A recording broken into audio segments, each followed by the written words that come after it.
don't think the GoPro recorded the first bit, but got the first injector out and there's a broken stud.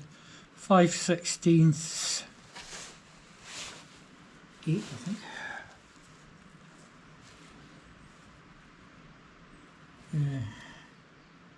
NC8 5/16 8, in case you're interested. I managed to get a die on it and cut enough thread to get it to move with the two nut technique, which probably most of you know how to get a stud out with two nuts.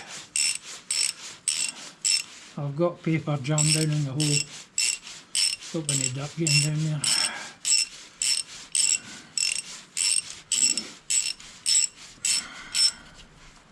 There we go. Right, let's make one of these. Just tidy up. The copper washer's still in the hole, I haven't got it out yet. We're working on doing a compression test and get everything out, that is. I've loosened all these nuts. I'm just going to take all 4 out. Originally I thought I would just take one out and do it, but I think I'll just take 4 of them out. It's easier to crank the engine over. Put the diesel stop on. Make sure you get diesel the injectors in.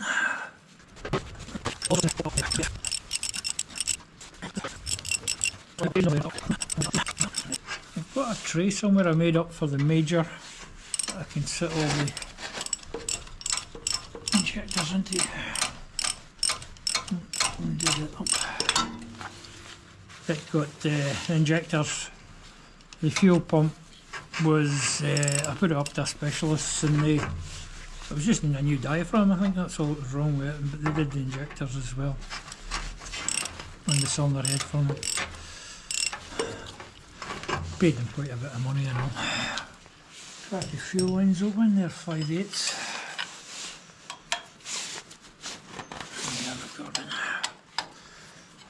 Apparently you're better to loosen them at the pump as well, so they've got a bit of movement. You're not forcing them. So I've been told. So they're not falling down.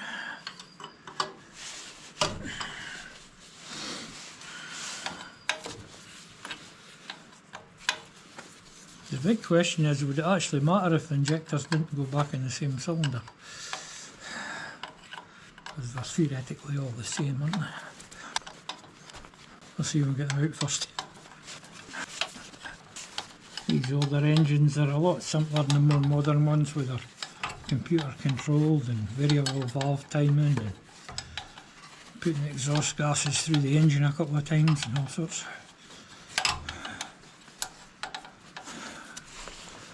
Because the emission things.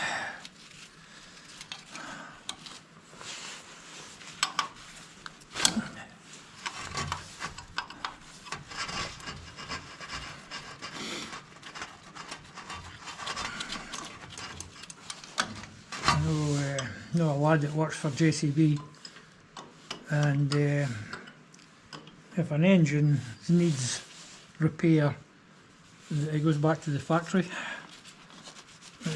They don't repair it there.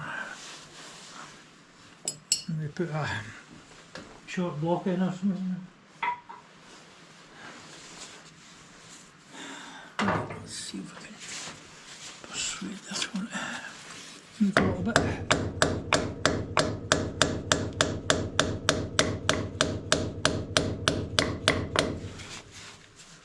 What we're trying to do is just move it a little bit. See if that did any good. So let's go down. This is my David Brown injector removal tool. Well, that one's going to come. That gentle tap seems to make a difference. something down in that hole. Sure no muck gets in there. I don't think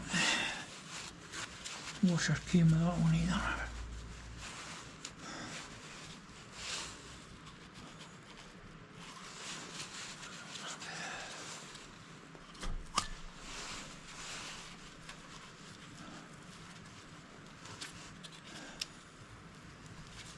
It's just to stop any muck getting in there for now.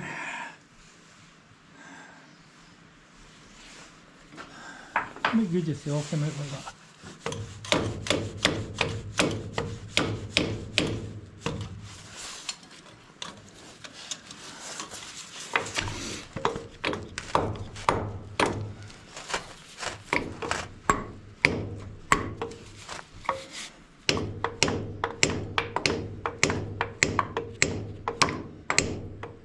I did run the engine this morning, so there's a little bit of warmth in it.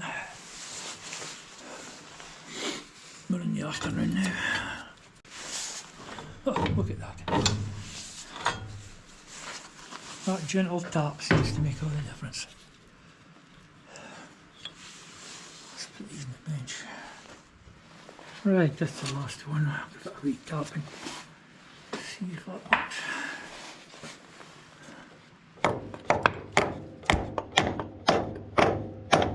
Just trying to break up the rust free. I think that's moving now here, but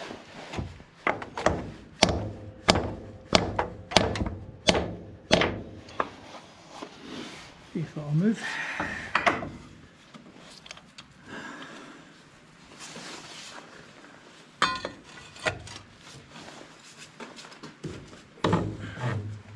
That little tap makes all the difference.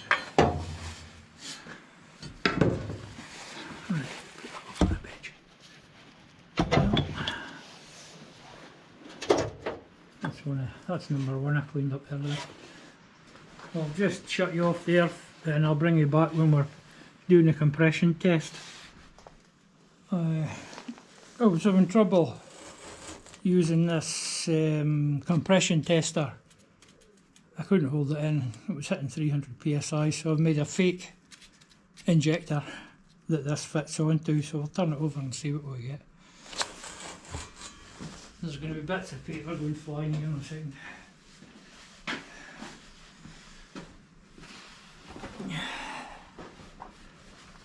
Well, this one was over 300.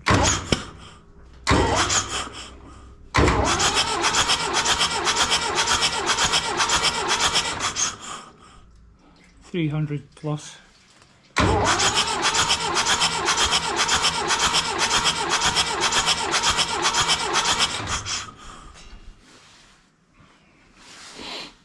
Well, that's over 300, so it's not perfect though, but that's that.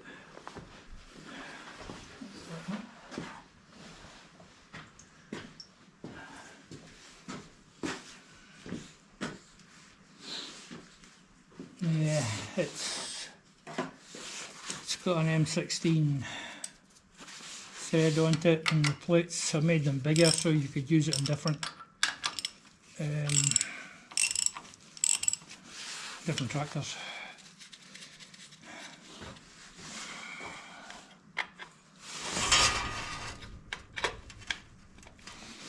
See what we get out of that one.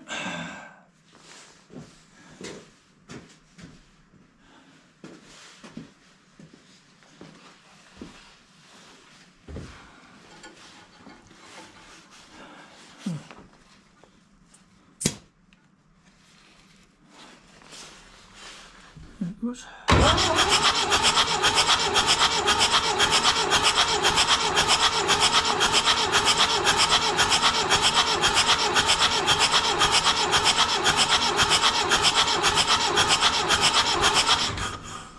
Not quite so good, but it's still over 250.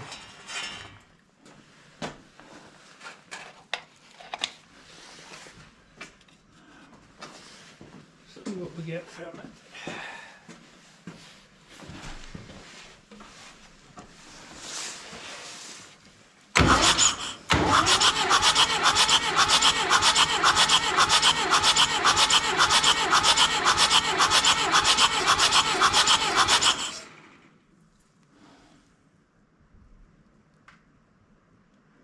about 260, same as that one.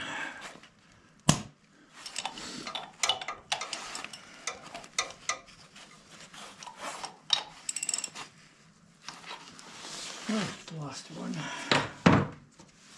See what we get.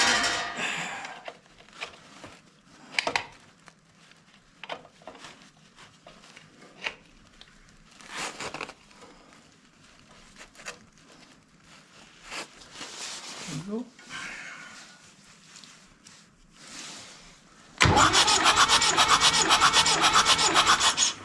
Yeah, that's a good one.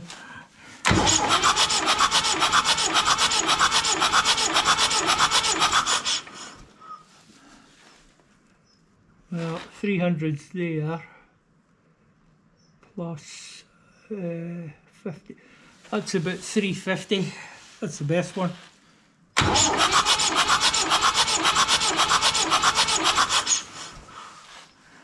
Looking good. Middle two cylinders are a bit weaker. Front cylinder was 300, and then we had 275, 275, and we've got about 350 on the back one there. So trying to debate it's worth my while taking the head off and reseating the valves, or not. Probably is. But that's standing up really well. Might have a wee bit of leakage on these with the gauge. They were all around about 300. But I've got a better gauge I could put on. It didn't seem to be going any higher than that.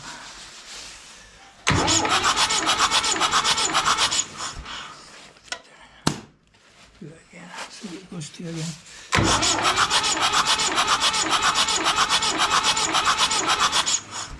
350, I would say.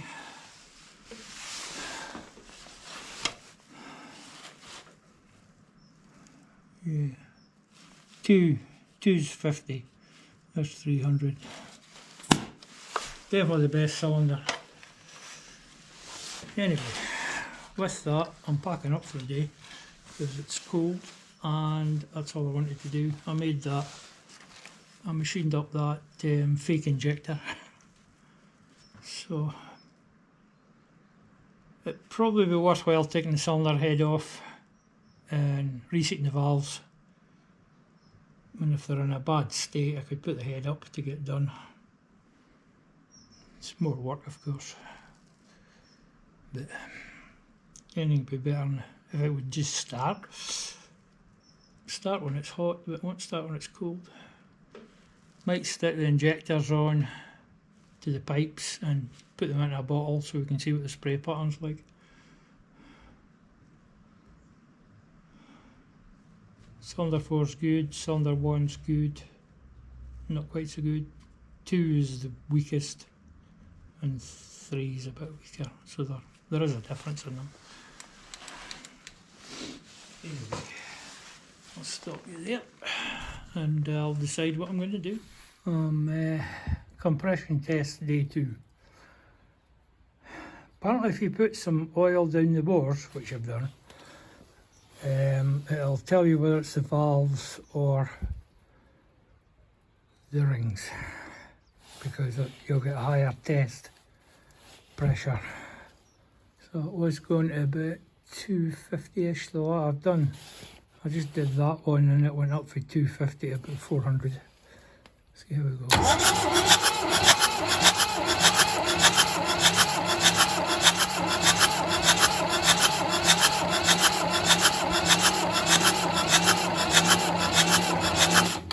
Yeah, that's going up to about 400. That's what the kit I bought, I think, was for petrol, so another gauge I've got doesn't fit into this. Looks like it needs a set of rings. Well, that's a head off, sump off, pistons out, measure, see what they are. It's kind of a big job, but we'll probably do it. Anyway, that's showed that, I mean, the engine runs, but it's blowing smoke through here, and that'll be coming from up the sides of the pistons. This one's good at the back. 2mm ones are the worst, and this one's a bit better. Not should have been earlier in the video because I filmed that yesterday. Just get it on there, try. Well, the battery goes flat.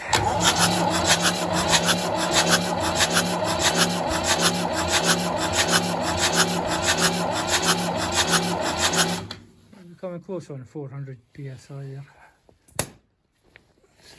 Right, we've got some snow today. Yesterday and today, 4 or 5 inches, not much. Probably because the bin men have decided they're not coming, apparently. I was using the leveler on the digger here to clear some of the snow. I'm not fit to do it anymore.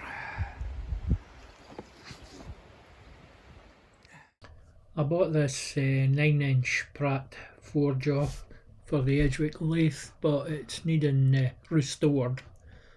I didn't video it all, but bits and pieces of video coming up after this.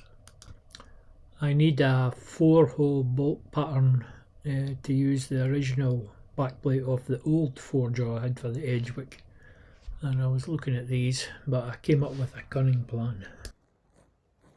This is a second-hand 9-inch 4-jaw chuck I bought off Facebook Marketplace, and I'm adapting it to fit this back plate, which fits my old 4-jaw, so I can use them both once I repair the other one. This thing I had to take it completely to bits and clean it all, and so everything's sliding now. There's some damage in the threads, but it should be okay. So this is my setup to hold it. I've got the chuck held here and here, and then I've this bar across to hold this for spinning, and I machined a centre to go up into that and down into that. It's a tight fit, but it will spin. And then I machined this drill bit, a broken drill bit, so it would go through the centre an M16 thread without touching the sides. Well, that's the plan, like. So I'm going to put centres in for all 4. And we can probably record the positions in the DRO so we can go back to the exact position. So that drill just goes right through that M16 thread, and then bolts will come up, M16 bolts will come up from the bottom. I'll have to countersink them as well, so I've got to move it to countersink them, but we can still use our hole to get a centre. So I'm going to start drilling here. This is the Bridgeport self-drilling. It's got a gearing mechanism that you can use in 3 different speeds. You watch how it's going around by itself. I'll put that spring in there to hold the clutch out so it jumps in and out.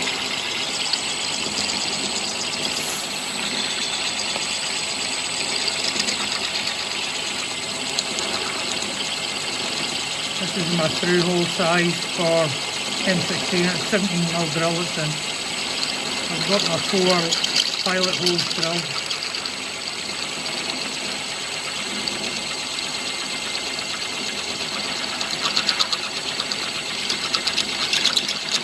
Just find it self-drilled.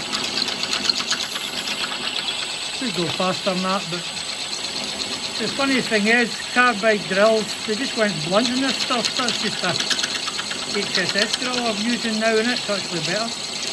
Must be the type of material.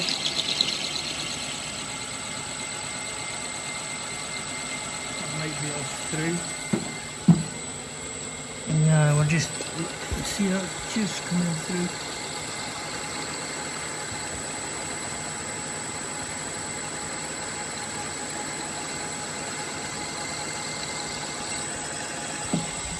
We better stop it.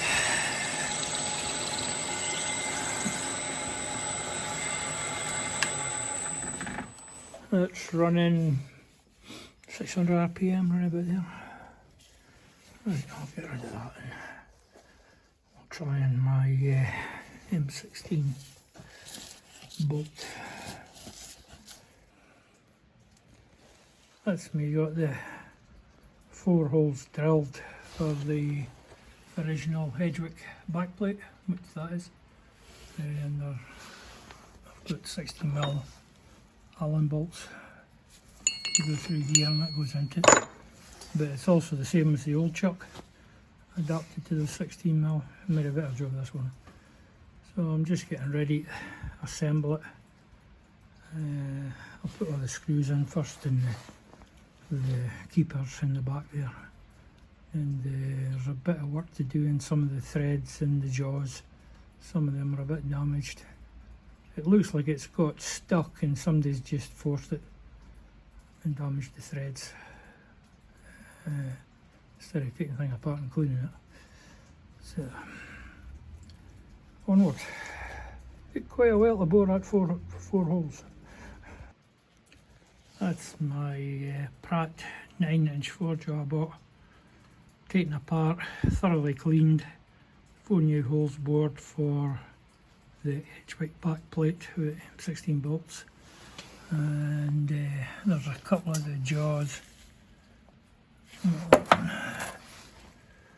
There's a wee bit of damage to some of the threads. I'll try and figure out what I'm going to do with that. That one's okay. I think there's 2. Oh no, there's just the one. That's not so bad. Just this one. A wee bit flat at the ends there, but they'll work okay. For what I'm doing, I just do jobs now and again. So. And I've got my 3-jaw working pretty well, I think. This is just in case I need a 4-jaw for anything. And the other 4-jaw, it's a 10-inch, but it needs new ones of these. So we might try and make them when we get this one. But it's a funny thread. I don't know what's this. These you can buy off eBay for 65 quid. This is an Acme 6, apparently. But I mean, I can buy them off the shelf. This Prat ones. Not that I'd want to buy 4 at £65.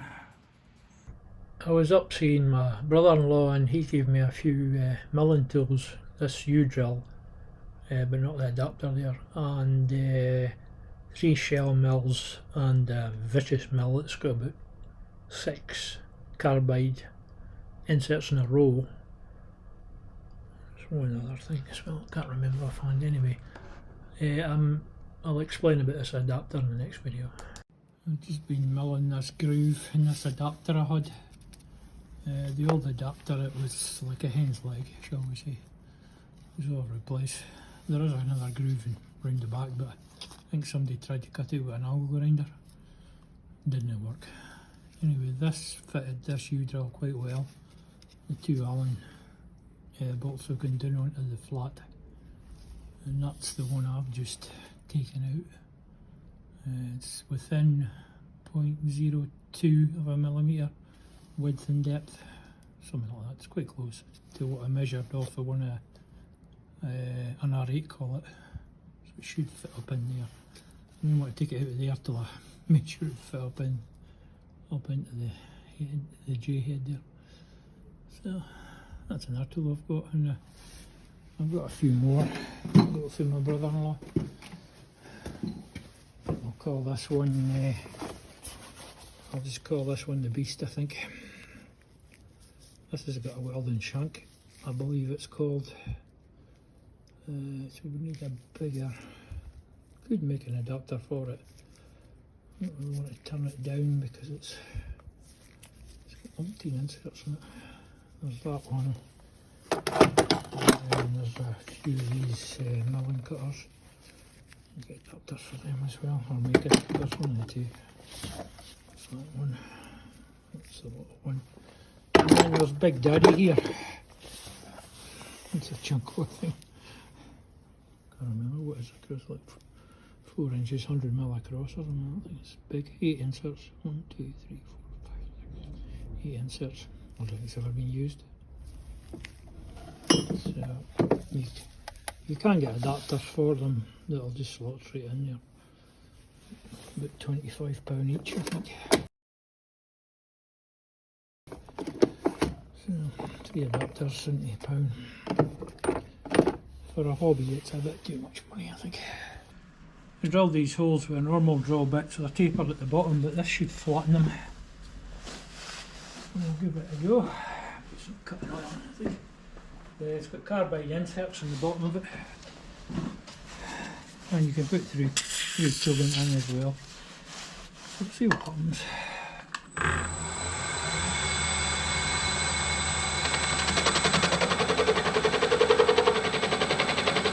Maybe a truly round hole as well, I would think. Set it zero.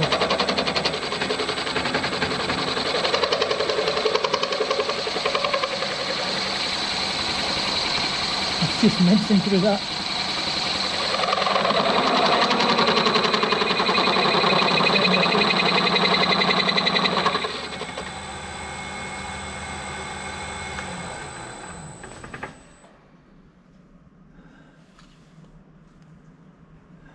Oh, that just chopped its way through that, no bother. Nice little chips as well. Question is, it's still got a taper on the bottom.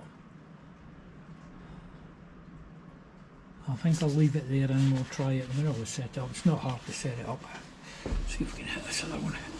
The good thing is that fits through the hole with the normal drill.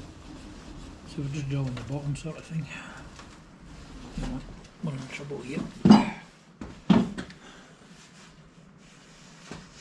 Lemon grinder.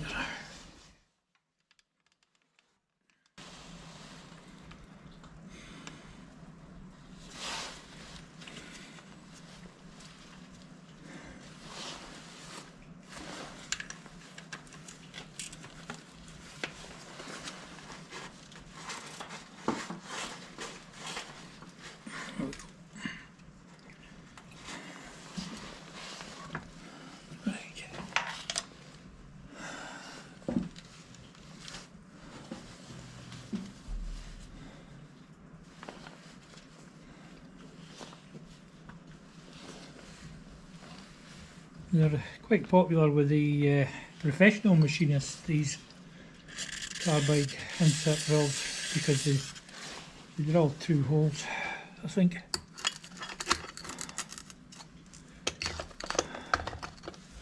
I think they're cut through there, no bother.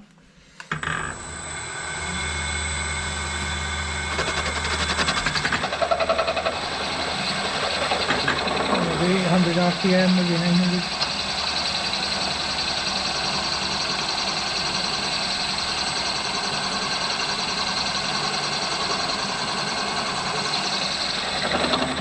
Down on the stop.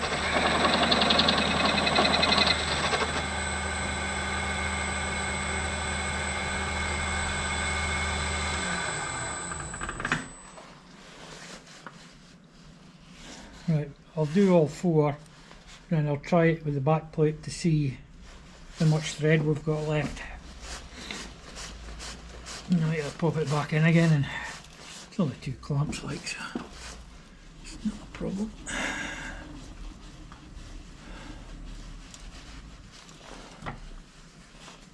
I'm impressed. It's a pity the damn things are really expensive to buy.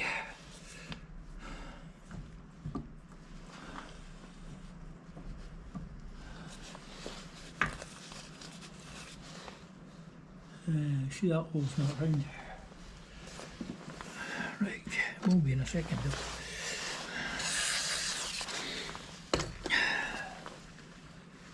What are you looking at now?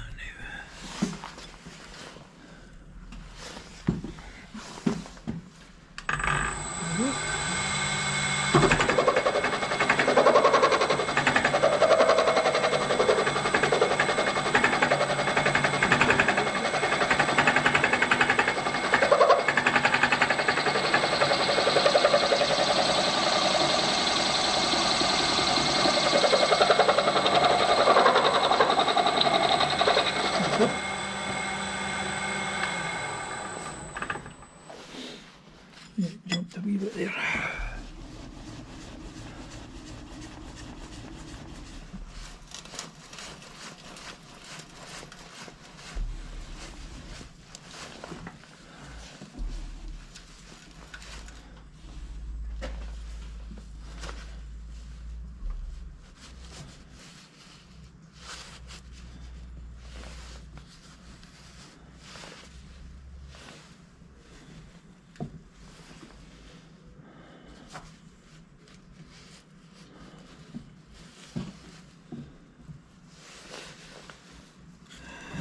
These holes are slightly different sizes from the original drill.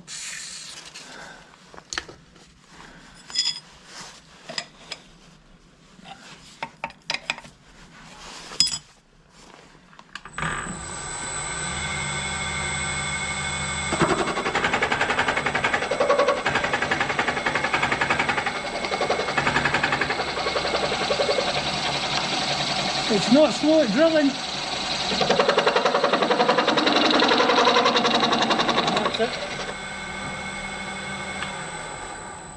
Right, I'll stop you there. I'll go and try it into the back plate and see what length of screw we've got left, and then we can adjust if we need to. That's me got the chuck installed. I machined the edge because I think the thing was actually oval, and I trued the inside as well. So we got that within 5/10, which is I think what the lathe is. So I'm going to run it up to speed and see if anything falls off. So we'll try it that faster than I've got it at the moment.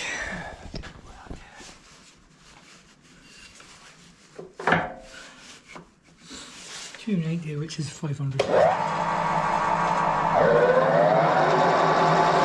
will be able to put it faster if I leave it on a bit. It's looking pretty good, pretty true.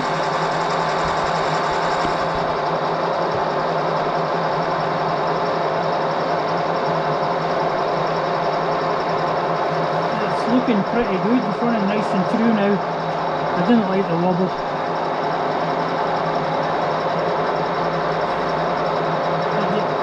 I actually think the chuck itself was oval because they were machined it to take about 50 thousandths off to get it to go round.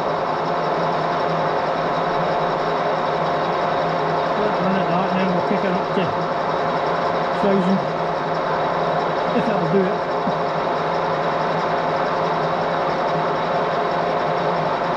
So that's me, got a working forge again, which is handy. Although it takes more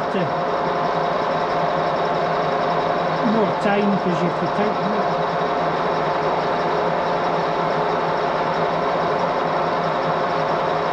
Although it takes more time because you have to tighten the lead screws individually. And then you're guaranteed it's accurate, and you can put more things in it, different shapes, to get them accurate.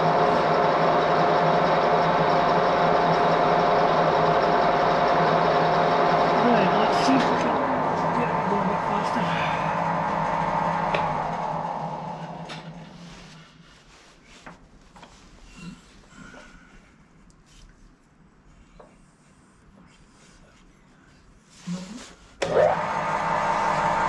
About 860 maybe, and nurse it up I think.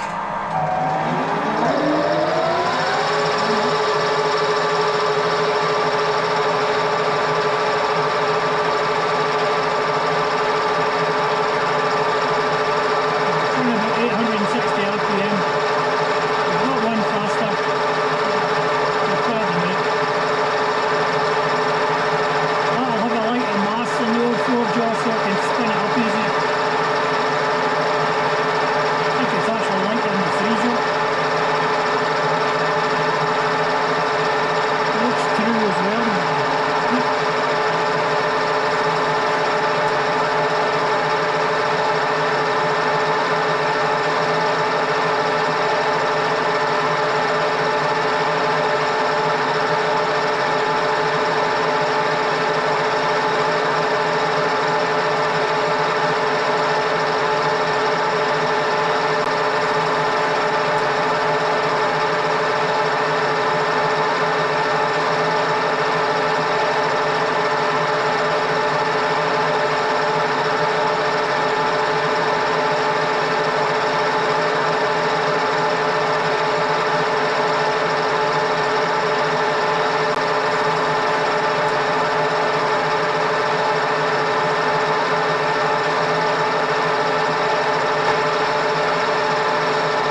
Right, let's kick it up to 6 something.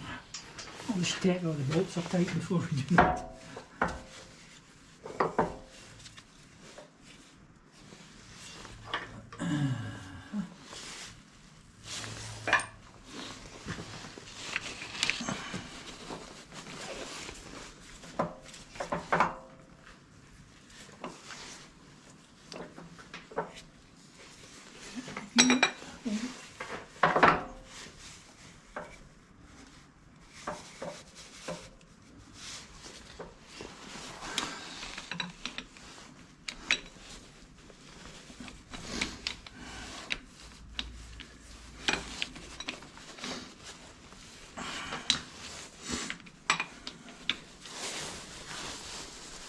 I need to get a 14 one. No, I need to get a Allen key to fit these M16s that are tight now, so yeah, let's see what happens. High box.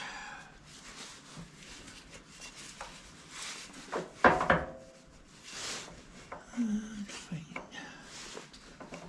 Speed. Right, 670.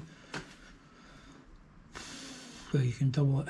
12, 13, about 1300 maybe. Smooth it.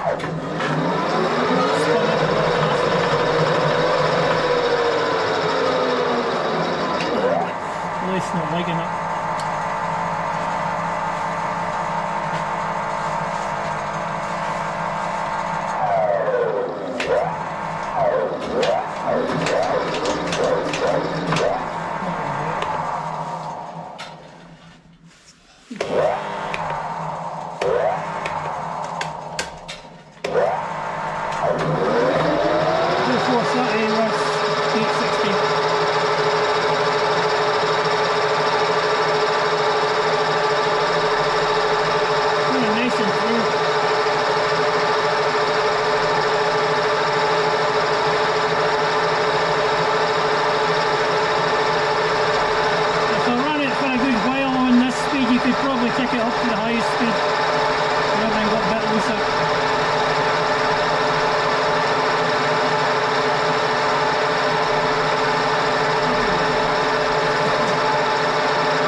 Okay, that's come out well.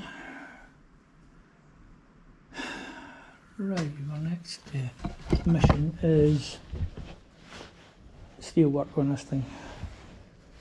I need to get the glass out again, lay it on top of this, try and get it cut exactly to the glass size, and then what we can do is fit it on there and bring this up to the right place. Or I could just measure it, I suppose it'd be easier. I need to get a measurement for there to there. I've got one for there. Once I know this one, I'm not worried if the one in the middle is too high or too low, because I can move it about. This one needs to be right. It's the glass plus 16mm rate all round for the seal to go in. I'm going to have a play about with that for a while. In fact, I might just jack in 3:30. I think I'll call it a day. It's 3:30, so it's pouring rain.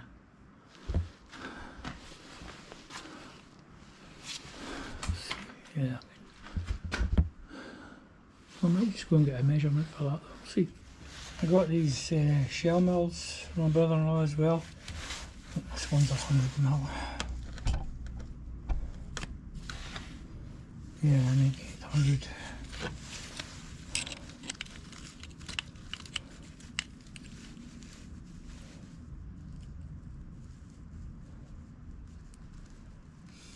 Hmm, 63, but probably 65. And there's one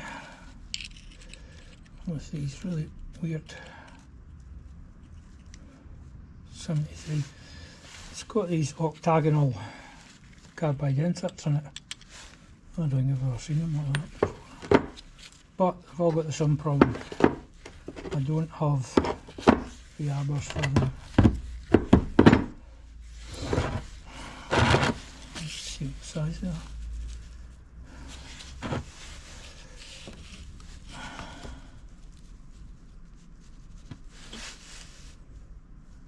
.2 millimeters.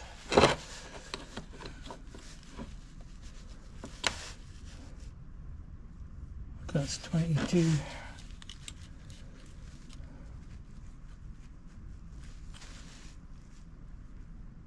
They're both the same size, so that'd be handy to just buy one. There is some ones on Amazon at the moment for £14, but the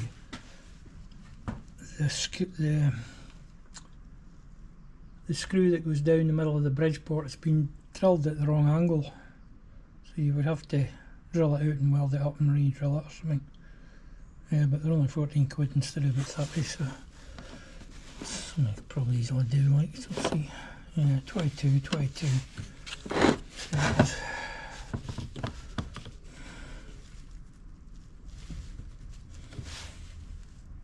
32. Let's do that, change the battery, it's flashing. Oh. So, that's my next project, getting the arbors for these. Whether I ever use them or not, I don't know. I wouldn't mind having this one available. 8 inserts, it's going to make a nice job. Even if the arbors that were squint were too big for them, we could machine them down to suit. There is this. No. Is it thread and something like it? No, it's just a through hole. Oh no, it's 9, it couldn't be. Made bigger. We need to do 32, 22. Remember that. Right, I'm packing it in. Just for a change, I thought I would give you some England views, mostly of Southport. Scotland views will return in the future.